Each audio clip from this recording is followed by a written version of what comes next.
ನಮಸ್ಕಾರ.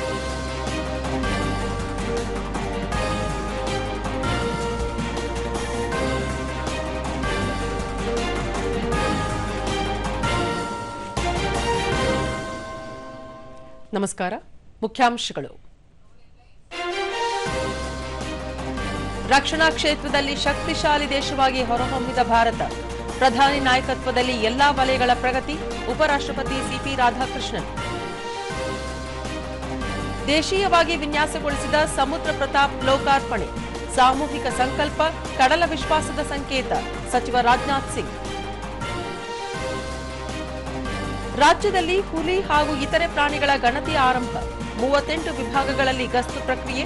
ಸಿಬ್ಬಂದಿಗೆ ಸೂಕ್ತ ತರಬೇತಿ. ಸಚಿವ ಈಶ್ವರ್ ಖಂಡ್ರೆ. ರಾಜ್ಯ ಸರ್ಕಾರದಿಂದ ಓಲೈಕೆ ರಾಜಕಾರಣ ಸಲ್ಲ.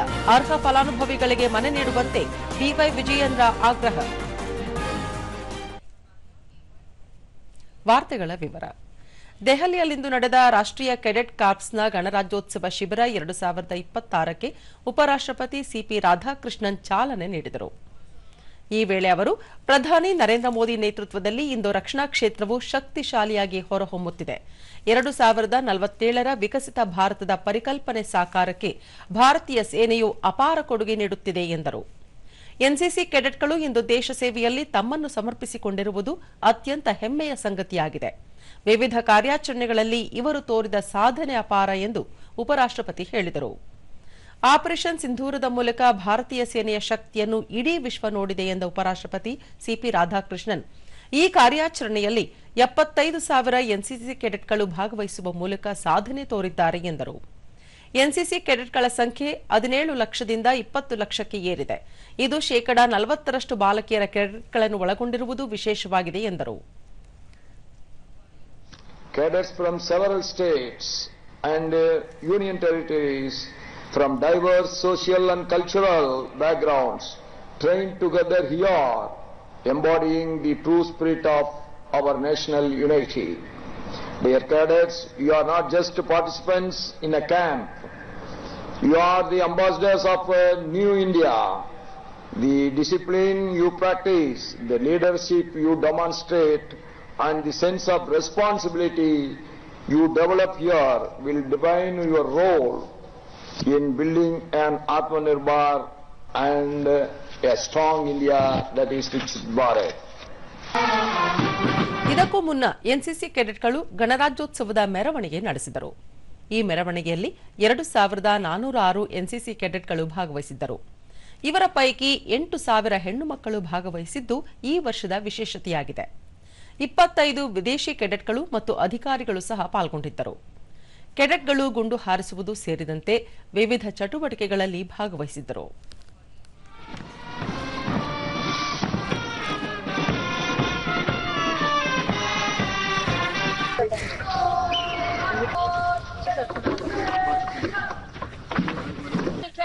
Bihar School of Yoga, Munger. It's very creative also. Yes. My fellow cadets, we'll now guide you through this hall. I hope you have a wonderful visit. Jain sir. ಗುಜರಾತ್ನ ವೆರಾವಲ್ನ ಪ್ರಭಾಸ್ ಪಠಾಣ್ನಲ್ಲಿರುವ ಅತ್ಯಂತ ಪವಿತ್ರವಾದ ಸೋಮನಾಥ ದೇವಾಲಯದ ಮೇಲಿನ ದಾಳಿಗೆ 1,000 ವರ್ಷ ತುಂಬಿದೆ. ಸೋಮನಾಥ ಜ್ಯೋತಿರ್ಲಿಂಗದ ಮೇಲೆ 1026ನೇ ಸಾಲಿನ ಜನವರಿಯಲ್ಲಿ ಮೊಹಮ್ಮದ್ ಘಜನಿ ದಾಳಿಯಿಂದ ಪ್ರಾರಂಭವಾಗಿ ಬಹು ಮುಸ್ಲಿಂ ಆಕ್ರಮಣಕಾರರು ಮತ್ತು ಆಡಳಿತಗಾರರಿಂದ ದಾಳಿಗೆ ಒಳಗಾಗುತ್ತಾ ಬಂದಿದೆ. ಸಾಮಾಜಿಕ ಜಾಲತಾಣದಲ್ಲಿ ಈ ವಿಷಯ ಪ್ರಸ್ತಾಪಿಸಿರುವ ಪ್ರಧಾನಿ ನರೇಂದ್ರ ಮೋದಿ, ತಮ್ಮ ಶ್ರೇಷ್ಠ ಸಂಸ್ಕೃತಿ ಮತ್ತು ಆಧ್ಯಾತ್ಮಿಕ ಪರಂಪರೆಯು ಅಸಂಖ್ಯಾತ ದಾಳಿಗಳಿಗೆ ಸಾಕ್ಷಿಯಾಗಿದೆ. ಆದರೆ ದೇಶವಾಸಿಗಳ ಸಾಮೂಹಿಕ ಶಕ್ತಿಯಿಂದಾಗಿ ನಮ್ಮ ಸಾಂಸ್ಕೃತಿಕ ಪರಂಪರೆಯನ್ನು ಹಾಗೆಯೇ ಉಳಿಸಿಕೊಳ್ಳಲು ಸಾಧ್ಯವಾಗಿದೆ ಎಂದು ಹೇಳಿದ್ದಾರೆ. 2026ರ ವರ್ಷವು ನಮ್ಮ ಪವಿತ್ರ ನಂಬಿಕೆಯ ಸ್ಥಳವಾದ ಸೋಮನಾಥ ಜ್ಯೋತಿರ್ಲಿಂಗದ ಮೇಲಿನ ಮೊದಲ ದಾಳಿಯ 1000ರ ವಾರ್ಷಿಕೋತ್ಸವವನ್ನು ಸೂಚಿಸುತ್ತದೆ. ಪದೇ ಪದೇ ದಾಳಿಗಳ ಹೊರತಾಗಿಯೂ ಸೋಮನಾಥ ದೇವಾಲಯ ಇನ್ನೂ ಹೆಚ್ಚು ಸ್ಥಿರವಾಗಿ ನಿಂತಿದೆ. ಸೋಮನಾಥವು ನಿಜವಾಗಿಯೂ ಭಾರತ ಮಾತೆಯ ಲಕ್ಷಾಂತರ ಧೈರ್ಯಶಾಲಿ ಪುತ್ರರ ಸ್ವಾಭಿಮಾನ ಮತ್ತು ಅದಮ್ಯ ಧೈರ್ಯದ ಕಥೆಯಾಗಿದೆ. ಅವರ ಸಂಸ್ಕೃತಿ ಮತ್ತು ನಾಗರಿಕತೆಯು ಸದಾ ಅತ್ಯುನ್ನತ ಮೌಲ್ಯವನ್ನು ಹೊಂದಿರುತ್ತದೆ ಎಂದು ಪ್ರಧಾನಿ ತಮ್ಮ ಸಂದೇಶದಲ್ಲಿ ತಿಳಿಸಿದ್ದಾರೆ.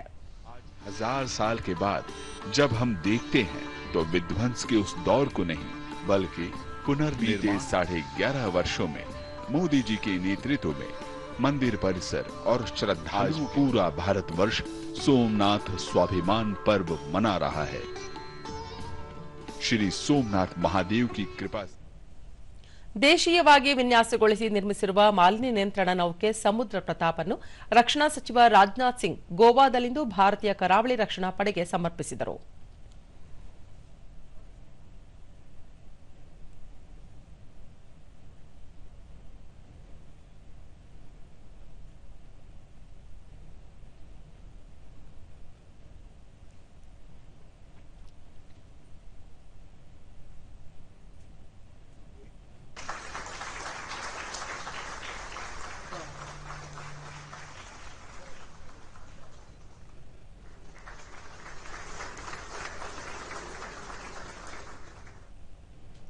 ಈ ವೇಳೆ ಅವರು 114 ಮೀಟರ್ ಹೈಬ್ರಿಡ್ ಮಾಲಿನ್ಯ ನಿಯಂತ್ರಣ ನೌಕೆ ಇದಾಗಿದ್ದು ಇದು ಆತ್ಮನಿರ್ಭರ ಭಾರತದ ಶಕ್ತಿ ಕೇಂದ್ರವಾಗಿದೆ.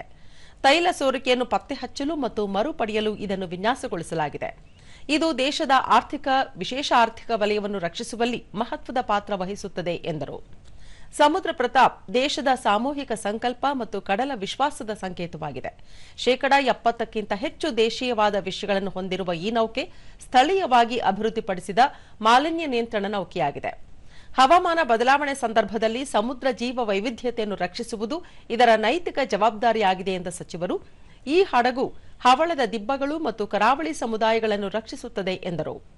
4200 ಟನ್ ತೂಕದ ಈ ಹಡಗು 22 ನಾಟ್ಸ್ಗಳಿಗಿಂತ ಹೆಚ್ಚು ವೇಗ ಮತ್ತು 6000 ನಾಟಿಕಲ್ ಮೈಲುಗಳ ಕ್ಷಮತೆ ಹೊಂದಿದೆ ಎಂದು ವಿವರಿಸಿದರು. रोल प्ले करता है यह पूरा देश जानता है, लेकिन कई बार लोग उन चैलेंजेस के बारे में नहीं जान पाते जिनका सामना आप आए दिन किया करते हैं. मैरीन पोल्यूशन से लेकर कोस्टल क्लीनलीनेस तथा सर्च एंड रेस्क्यू से लेकर मैरीटाइम लॉ इन्फोर्समेंट तक कोस्ट गार्ड की भूमिका मल्टी डायमेंशन. जब भी समुद्र में कोई संकट आता है, चाहे वह ऑयल स्पिलिंग का हो, किसी शिप में आग लगने का हो, या किसी का जीवन संकट में हो, या फिर कोई भी समस्या हो, कोस्ट गार्ड सबसे पहले रिस्पांस देता है. यही कारण है कि आज हमारी कोस्ट गार्ड को देश ही नहीं बल्कि इंटरनेशनल कम्युनिटी में भी सम्मान की दृष्टि से देखा जाता है. साथियों, इन तमाम चैलेंजेस के अलावा हाल के वर्षों में हमने देखा है कि मैरीन पोल्यूशन भी एक गंभीर ग्लोबल चैलेंज बनकर उभरा है. और जाहिर सी बात है, जब मैरीन पोल्यूशन बढ़ेगा तो मछुआरों की आजीविका, तटीय समुदायों का भविष्य और हमारी आने वाली पीढ़ियों की सुरक्षा सब पर इसका प्रभाव पड़ेगा. इसलिए हमारी कोस्ट गार्ड द्वारा चलाए गए coastal cleanliness drives, pollution response operation और मल्टी एजेंसी कोऑर्डिनेशन वास्तव में बेहद सराहनीय है. आपने यह दिखाया है कि जब कमिटमेंट क्लियर हो, कोऑर्डिनेशन स्ट्रांग हो, तो बड़े से बड़ा संकट भी. ಮನ್ರೇಗಾ ಯೋಜನೆಯಲ್ಲಿ ಪಾರದರ್ಶಕತೆ ತರಲು ಹೊಸ ಕಾಯ್ದೆಯನ್ನು ಜಾರಿಗೆ ತರಲಾಗಿದೆ ಎಂದು ಕೇಂದ್ರ ಕೃಷಿ ಮತ್ತು ರೈತ ಕಲ್ಯಾಣ ಸಚಿವ ಶಿವರಾಜ್ ಸಿಂಗ್ ಚೌಹಾಣ್ ತಮಿಳುನಾಡಿನ ಈರೋಡ್ನಲ್ಲಿಂದು ಹೇಳಿದ್ದಾರೆ. ರೈತರನ್ನು ಉದ್ದೇಶಿಸಿ ಮಾತನಾಡಿದ ಅವರು, ವಿಕಸಿತ ಭಾರತ್ ರೋಜ್ಗಾರ್ ಮತ್ತು ಆಜೀವಿಕಾ ಮಿಷನ್ ಹಾಗೂ ವಿಕಸಿತ ಭಾರತ್ ಜಿ ರಾಮ್ಜಿ ಕಾಯ್ದೆಯನ್ನು ಜಾರಿಗೆ ತರಲಾಗಿದೆ. ಈ ಯೋಜನೆಯಡಿ ಫಲಾನುಭವಿಗಳಿಗೆ ಪಾವತಿ ಸಮಯಕ್ಕೆ ಸರಿಯಾಗಿ ತಲುಪಲಿದೆ ಎಂದು ಹೇಳಿದರು.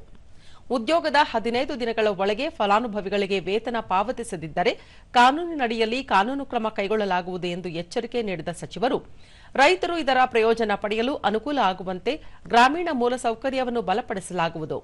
ಫಲಾನುಭವಿಗಳಿಗೆ ಈ ಯೋಜನೆಯನ್ನು 125 ದಿನಗಳಿಗೆ ವಿಸ್ತರಿಸಲಾಗಿದೆ ಎಂದು ಇದೇ ವೇಳೆ ಅವರು ಮಾಹಿತಿ ನೀಡಿದರು. खाते में पीएम किसान सम्मान निधि के पैसे आ सके. जनता की सेवा अलग है. जनता की सेवा के लिए, किसानों की प्रॉब्लम्स को हल करने के लिए मैं मानता हूं कि सबको मिलकर काम करना चाहिए.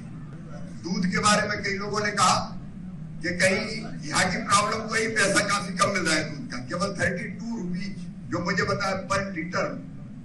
मैं तो आश्चर्यचकित रह गया. मध्य प्रदेश में दूध के रेट किसान को ही लगभग 58 to 60 रुपीज मिल रहे हैं. ಭಾರತ ಪ್ರವಾಸದಲ್ಲಿರುವ ಮಾರಿಷಸ್ ಅಧ್ಯಕ್ಷ ಧರಂಬೀರ್ ಗೋಖುಲ್ ಇಂದು ವಿಜಯವಾಡದ ಇಂದ್ರಕೀಲಾದ್ರಿಯಲ್ಲಿರುವ ಶ್ರೀ ಕನಕದುರ್ಗಾದೇವಿ ದೇವಸ್ಥಾನಕ್ಕೆ ಭೇಟಿ ನೀಡಿದರು.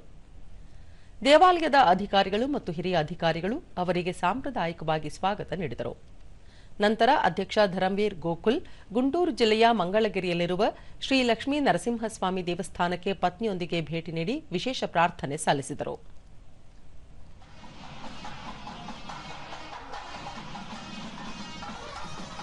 ಇದಕ್ಕೂ ಮುನ್ನ ಮುಖ್ಯ ಅರ್ಚಕರು ದಂಪತಿಯನ್ನು ಸಾಂಪ್ರದಾಯಿಕ ಪೂರ್ಣ ಕುಂಭದೊಂದಿಗೆ ಸ್ವಾಗತಿಸಿದರು.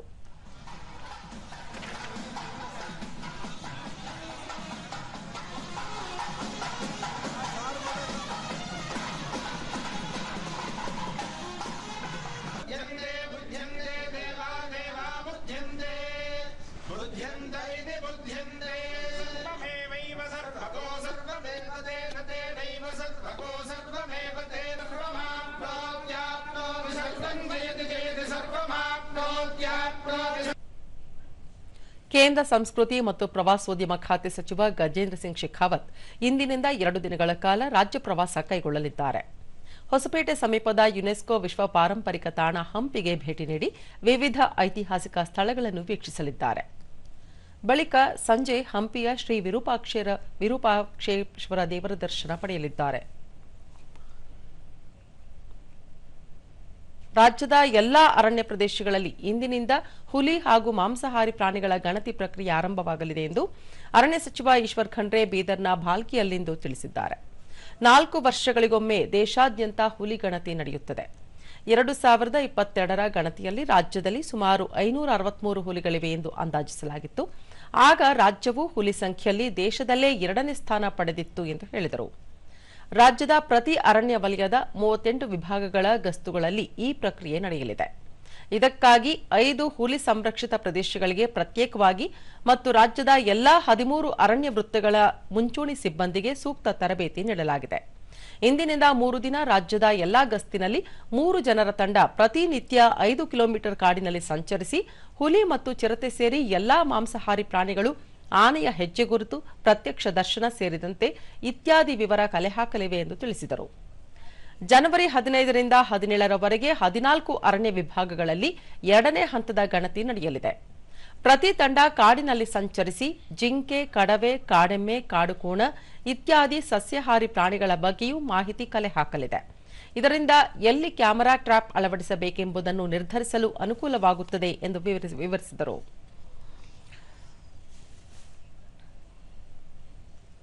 ಈಗ ಜಾಹೀರಾತು, ನಂತರ ವಾರ್ತಾ ಪ್ರಸಾರ ಮುಂದುವರಿಯುವುದು.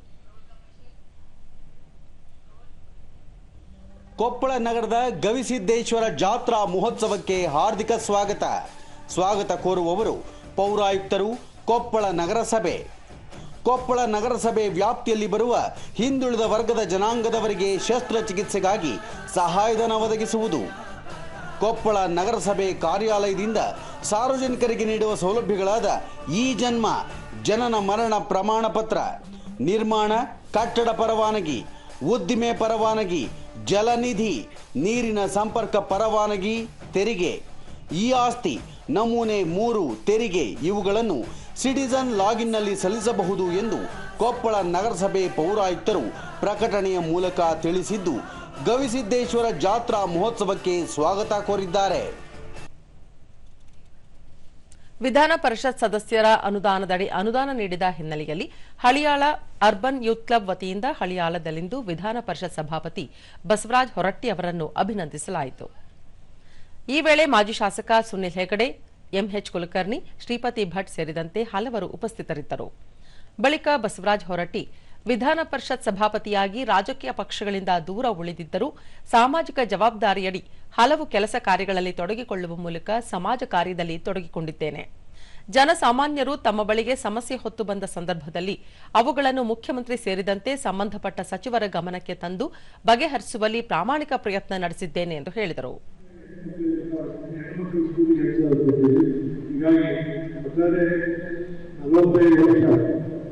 ಒಬ್ಬ ಶಾಸಕ ಒಬ್ಬ ಮಂತ್ರಿ ಈ ರಾಜಕೀಯ ಬಹಳ ಕಷ್ಟ.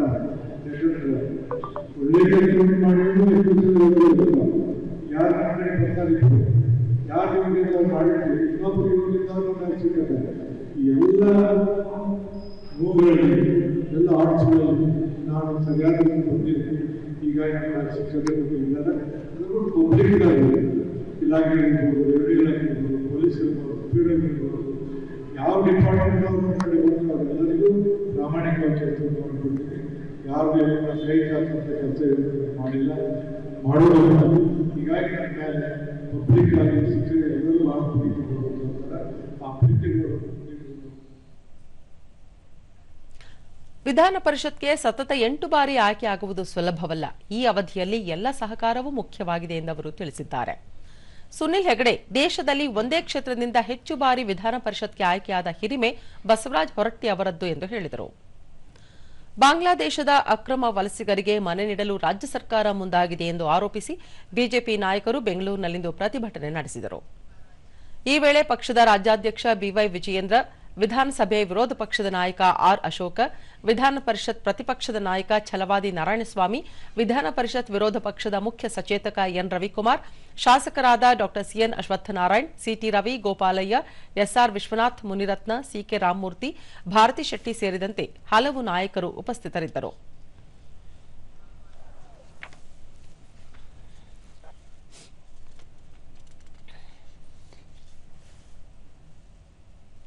ಬಳಿಕ ಬಿವೈ ವಿಜಯೇಂದ್ರ, ರಾಜ್ಯದಲ್ಲಿ ಬಾಂಗ್ಲಾದೇಶದ ಅಕ್ರಮ ವಲಸಿಗರಿಗೆ ಮನೆ ನೀಡಲು ಅವಕಾಶ ನೀಡುವುದಿಲ್ಲ. ಬೆಂಗಳೂರಿನ ಕೋಗಿಲು ಬಳಿ ಅಕ್ರಮ ವಲಸಿಗರನ್ನು ಹೊರಹಾಕಿ ಸ್ಥಳೀಯರು ಹಾಗೂ ಇಲ್ಲಿನ ಅರ್ಹರಿಗೆ ಮನೆಗಳನ್ನು ನೀಡಬೇಕಾಗಿದೆ. ಆದರೆ ಕಾಂಗ್ರೆಸ್ ಸರ್ಕಾರ ಅಧಿಕಾರಕ್ಕೆ ಬಂದಾಗಿನಿಂದ ಓಲೈಕೆ ರಾಜಕಾರಣ ಮಾಡುತ್ತಿದೆ. ಇದರಿಂದಾಗಿ ಅರ್ಹ ಬಡಜನರು ಮನೆಗಾಗಿ ಕಾದು ಕುಳಿತಿದ್ದಾರೆ. ಹೀಗಿರುವಾಗ ಅಕ್ರಮ ವಲಸಿಗರಿಗೆ ಮನೆ ನೀಡಲು ಮುಂದಾಗಿರುವ ಸರ್ಕಾರದ ಕ್ರಮ ಸರಿಯಲ್ಲ ಎಂದು ಹೇಳಿದರು. ರಾಜ್ಯದಲ್ಲಿ 38 ಲಕ್ಷ ಜನರು ಮನೆಗಾಗಿ ಅರ್ಜಿ ಹಾಕಿದ್ದಾರೆ. ಅವರ ಸಮಸ್ಯೆಗಳಿಗೆ ರಾಜ್ಯ ಸರ್ಕಾರ ಸ್ಪಂದಿಸುವ ಕೆಲಸ ಮಾಡಿಲ್ಲ. ಮುಖ್ಯಮಂತ್ರಿ ಸಿದ್ದರಾಮಯ್ಯ ಅವರು ಅಧಿಕಾರ ವಹಿಸಿಕೊಂಡ 2.5 ವರ್ಷದಲ್ಲಿ ಒಂದೇ ಒಂದು ಮನೆ ನೀಡಿಲ್ಲ. ಹೀಗಿರುವಾಗ ವಲಸಿಗರಿಗೆ ಮನೆ ನೀಡಲು ಮುಂದಾಗಿರುವ ಕ್ರಮವನ್ನು ವಿರೋಧಿಸಿ ರಾಜ್ಯಾದ್ಯಂತ ಹೋರಾಟ ನಡೆಸಲಾಗುವುದು ಎಂದರು. ಪ್ರತಿಭಟನೆ ಮಾಡ್ತಾ ಇದ್ದೇವೆ. ಇವತ್ತು ರಾಜ್ಯದಲ್ಲಿ ಎಂತ ಪರಿಸ್ಥಿತಿ ನಿರ್ಮಾಣ ಮಾಡಕ್ಕೆ ಹೊರಟಿದ್ದಾರೆ. ಹಿಂದೂಗಳಿಗೆ ಅಪಮಾನ ಮಾಡುವಂಥದ್ದು, ಅಕ್ರಮ ವಲಸಿಗರಿಗೆ ಜೆಂಡಾ ಊರುವಂತವ್ರು ವ್ಯವಸ್ಥೆ ಮಾಡುವಂಥದ್ದು, ಮಾತೆತ್ತಿದ್ರೆ ಬಾಬಾ ಸಾಹೇಬ್ ಅಂಬೇಡ್ಕರ್ ಹೆಸರನ್ನು ಹೇಳ್ತಾರೆ ಸಿದ್ದರಾಮಯ್ಯ, ಡಿ ಕೆ ಶಿವಕುಮಾರ್ ಅವರು. ಬಾಬಾ ಸಾಹೇಬ್ ಅಂಬೇಡ್ಕರ್ ಅವರ ಹೆಸರುಗಳದೆ ದಿನನೇ ಕಳೆಯೋದಿಲ್ಲ ಅವರು. ಆದ್ರೆ ಇವತ್ತು ಅಂತ ದಲಿತರಿಗೂ ಅನ್ಯಾಯ ಮಾಡಕ್ ಹೊರಟಿದೆ. ಆರ್ ಅಶೋಕ, ಬೆಂಗಳೂರನ್ನು ಬಾಂಗ್ಲಾದೇಶ ಮಾಡಲು ರಾಜ್ಯ ಸರ್ಕಾರ ಹೊರಟಿದೆ. ಇದಕ್ಕೆ ಬಿಜೆಪಿ ಯಾವುದೇ ಕಾರಣಕ್ಕೂ ಅವಕಾಶ ನೀಡುವುದಿಲ್ಲ. ರಾಜ್ಯ ಸರ್ಕಾರದ ನಡೆಯ ವಿರುದ್ಧ ಹೋರಾಟ ನಡೆಸಲಾಗುವುದು. ರಾಜ್ಯದಿಂದ ಬೇರೆ ಬೇರೆ ಜಿಲ್ಲೆಗಳಿಂದ ಬೆಂಗಳೂರಿಗೆ ಬಂದಿರುವ ಜನರಿಗೆ ಮನೆ ಇಲ್ಲದ ಪರಿಸ್ಥಿತಿ ನಿರ್ಮಾಣವಾಗಿದೆ. ಹೀಗಿದ್ದರೂ ಬಾಂಗ್ಲಾದೇಶದ ಮಂದಿಗೆ ಮನೆ ಕೊಡುವ ಅಗತ್ಯ ಏನಿದೆ ಎಂದು ಪ್ರಶ್ನಿಸಿದರು. ಅನ್ನೋ ಎಚ್ಚರಿಕೆಯನ್ನ ಕೊಡಕ್ಕೆ ಇವತ್ತು ನಾವು ಸೇರಿದ್ದೀರಿ. ತಾವು ಇಷ್ಟೊಂದು ದೊಡ್ಡ ಸಂಖ್ಯೆಯಲ್ಲಿ ಬಂದು ನೀವು ಕೂಡ ಬೆಂಬಲವನ್ನ ಕೊಟ್ಟಿದ್ದೀರಿ. ಇಲ್ಲಿಗೇನು ಹೋರಾಟ ನಿಲ್ಲಲ್ಲ. ಪ್ರಾರಂಭ ಆದ ದಿನದಿಂದನೂ ಕೂಡ ಇವತ್ತವರೆಗೂ ಕೋಹ್ಲಿಗೋಸ್ಕರ ಧ್ವನಿ ಎತ್ತುತ್ತಾನೆ ಇದ್ದೀವಿ. ಛಲವಾದಿ ನಾರಾಯಣಸ್ವಾಮಿ, ಕೇರಳದ ಶಾಸಕರು ರಾಜ್ಯಕ್ಕೆ ಬಂದು ಮಾಹಿತಿ ಪಡೆಯುವ ಪರಿಸ್ಥಿತಿ ನಿರ್ಮಾಣವಾಗಿದೆ. ಜೊತೆಗೆ ಬಾಂಗ್ಲಾದೇಶದಿಂದ ಬಂದ ರೋಹಿಂಗ್ಯಾಗಳಿಗೆ ಮನೆ ನೀಡುವ ರಾಜ್ಯ ಸರ್ಕಾರದ ಕ್ರಮ ಸರಿಯಲ್ಲ ಎಂದರು. ಬಾಂಗ್ಲಾದೇಶದಿಂದ ಬಂದವರಿಗೂ ರೋಹಿಂಗ್ಯಾಗಳಿಗೂ ಕೊಡ್ಲಿಕ್ಕೆ ನಿಮಗೆ ಯಾರು ಅಧಿಕಾರ ಕೊಟ್ಟಿದ್ದಾರೆ? ದೇಶದಿಂದ ಇವತ್ತು ಅವ್ರನ್ನ ಹೊರಗಡೆ ಓಡಿಸಬೇಕು ಅಂತಿರೋದು ನಾವು. ಅದನ್ನು ಬಿಟ್ಟು ನೀವು ಅವರಿಗೆ ವಸತಿ ಕೊಡುವಂತ ಪ್ರಯತ್ನ ಮಾಡುತ್ತಿದ್ದೀರಿ. ಇದು ಕಾನೂನು ಬಾಹಿರ. ಕೋಲಾರ ಅವರೆಕಾಯಿ ಬೆಳೆಗೆ ಹೆಸರಾಗಿರುವ ಜಿಲ್ಲೆಯಾಗಿದ್ದು, ಇದೇ ಮೊದಲ ಬಾರಿಗೆ ನಗರದ ಕೆಇಬಿ ಸಮುದಾಯ ಭವನದಲ್ಲಿ ಅವರೆಕಾಯಿ ಮೇಳ ನಡೆಯಿತು. ಕಳೆದ 3 ದಿನಗಳಿಂದ ನಡೆದ ಈ ಮೇಳವು ಸ್ಥಳೀಯ ರೈತರಿಗೆ, ಗ್ರಾಹಕರಿಗೆ ಒಂದು ದೊಡ್ಡ ಹಬ್ಬದಂತಿತ್ತು. ಮೇಳದಲ್ಲಿ ಹಿತುಕಿದ ಬೇಳೆ, ಒಣಗಿಸಿದ ಅವರೆಕಾಳು, ತಾಜಾ ಸೊಗಡು ಅವರೆಕಾಯಿ ರೈತರಿಂದ ನೇರವಾಗಿ ಮಾರಾಟಕ್ಕೆ ಲಭ್ಯವಿದ್ದವು. ಜೊತೆಗೆ ಅವರೆ ಹೋಳಿಗೆ, ಪಕೋಡಾ ಸೇರಿದಂತೆ ವಿವಿಧ ಬಗೆಯ ಖಾದ್ಯಗಳು ಜನರನ್ನು ಆಕರ್ಷಿಸಿದವು. ಕೋಲಾರ, ಚಿಕ್ಕಬಳ್ಳಾಪುರ, ಬೆಂಗಳೂರು ಗ್ರಾಮಾಂತರ ಜಿಲ್ಲೆಯ ಸಾವಿರಾರು ರೈತ ಕುಟುಂಬಗಳಿಗೆ ಅವರೆಕಾಯಿ ಪ್ರಮುಖ ವಾಣಿಜ್ಯ ಬೆಳೆಯಾಗಿದೆ. ಈ ಅವರೆಕಾಯಿ ಮೇಳಗಳು ನಗರ ಪ್ರದೇಶದ ಜನರನ್ನು ನೇರವಾಗಿ ರೈತರೊಂದಿಗೆ ಸಂಪರ್ಕಿಸುತ್ತಿರುವಂತೆ ಮಾಡಿರುವುದು ರೈತರಿಗೆ ಆರ್ಥಿಕ ಲಾಭ ತಂದುಕೊಡುತ್ತಿದೆ.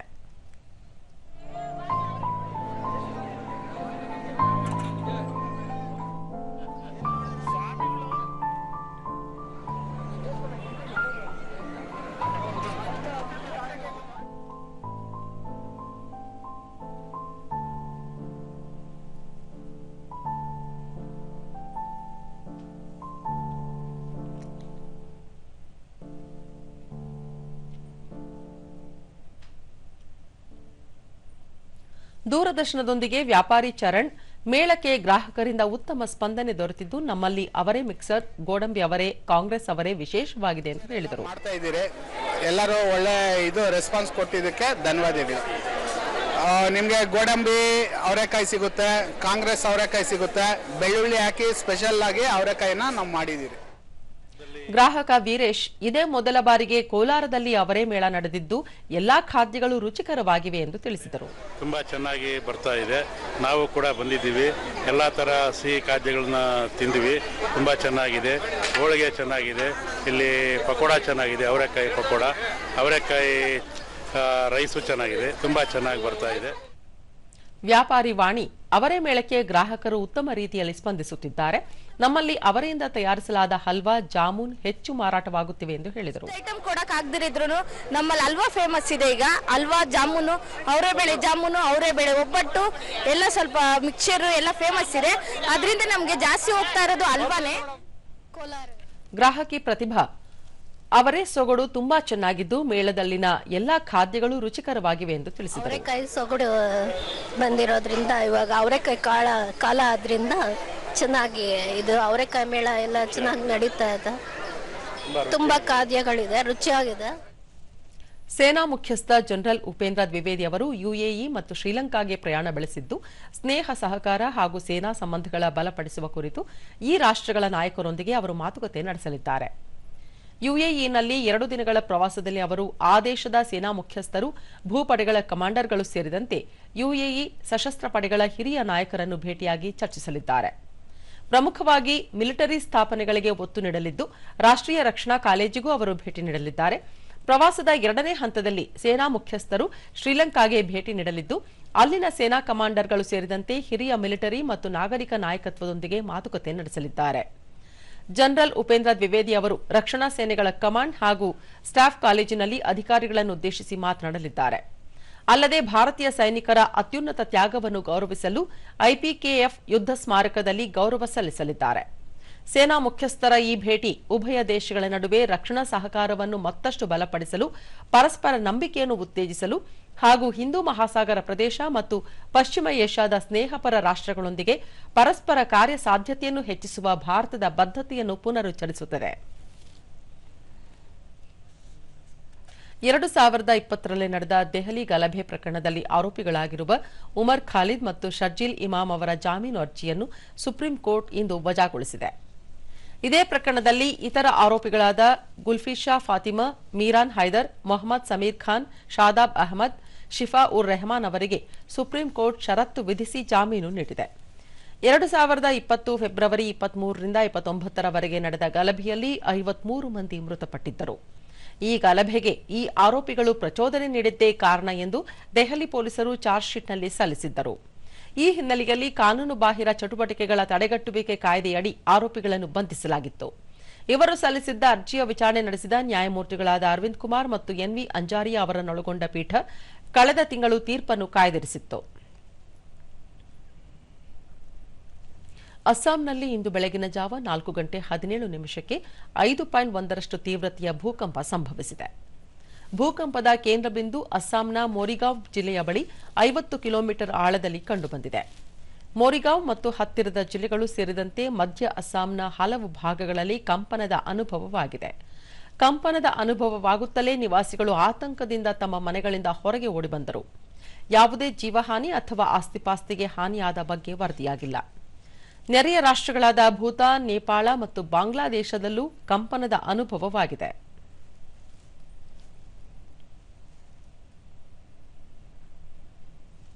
ಓಮನ್ ಮತ್ತು ನ್ಯೂಜಿಲೆಂಡ್ ಜೊತೆಗಿನ ದ್ವಿಪಕ್ಷೀಯ ವ್ಯಾಪಾರ ಒಪ್ಪಂದಗಳಲ್ಲಿ ಭಾರತದ ಸಾಂಪ್ರದಾಯಿಕ ಔಷಧ ವ್ಯವಸ್ಥೆ ಆಯುಷ್ ಔಪಚಾರಿಕ ಮನ್ನಣೆ ಪಡೆದಿದೆ ಎಂದು ಕೇಂದ್ರ ವಾಣಿಜ್ಯ ಸಚಿವಾಲಯ ತಿಳಿಸಿದೆ. 2025ರ ಡಿಸೆಂಬರ್ನಲ್ಲಿ ಅಂತಿಮಗೊಳಿಸಲಾದ 2 ಒಪ್ಪಂದಗಳು ಆರೋಗ್ಯ ಸಂಬಂಧಿತ ಸೇವೆಗಳು ಮತ್ತು ಸಾಂಪ್ರದಾಯಿಕ ಔಷಧದ ಕುರಿತು ಮೀಸಲಾದ ಒಪ್ಪಂದಗಳಾಗಿವೆ. ಆಯುಷ್ ಮತ್ತು ಗಿಡಮೂಲಿಕೆ ಉತ್ಪನ್ನಗಳ ರಫ್ತು ಶೇಕಡಾ 6.11ರಷ್ಟು ಬೆಳವಣಿಗೆ ದಾಖಲಿಸಿದ್ದು 2023-24ರಲ್ಲಿ 649.2 ದಶಲಕ್ಷ ಅಮೆರಿಕನ್ ಡಾಲರ್ಗಳಿಂದ 2024-25ರಲ್ಲಿ 688.89 ದಶಲಕ್ಷ ಅಮೆರಿಕನ್ ಡಾಲರ್ಗಳಿಗೆ ಹೆಚ್ಚಾಗಿದೆ ಎಂದು ಸಚಿವಾಲಯ ಹೇಳಿದೆ. ವೆನೆಜುವೆಲಾ ದೇಶದ ಮೇಲಿನ ಅಮೆರಿಕದ ಕಾರ್ಯಾಚರಣೆ ಕುರಿತು ಚರ್ಚಿಸಲು ವಿಶ್ವಸಂಸ್ಥೆಯ ಭದ್ರತಾ ಮಂಡಳಿ ಮಹತ್ವದ ತುರ್ತು ಸಭೆ ನಡೆಸಲು ಮುಂದಾಗಿದೆ. ಮಂಡಳಿಯ ಕಾಯಂ ಸದಸ್ಯ ರಾಷ್ಟ್ರವಲ್ಲದ ಕೊಲಂಬಿಯಾದ ಕೋರಿಕೆ ಮೇರೆಗೆ ಈ ಸಭೆ ನಡೆಯಲಿದೆ. ವಿಶ್ವಸಂಸ್ಥೆ ಭದ್ರತಾ ಮಂಡಳಿಯ ಕಾಯಂ ಸದಸ್ಯ ರಾಷ್ಟ್ರಗಳಾಗಿರುವ ಚೈನಾ ಮತ್ತು ರಷ್ಯಾ ದೇಶಗಳು ಈ ಸಭೆಗೆ ಬೆಂಬಲ ಸೂಚಿಸಿವೆ.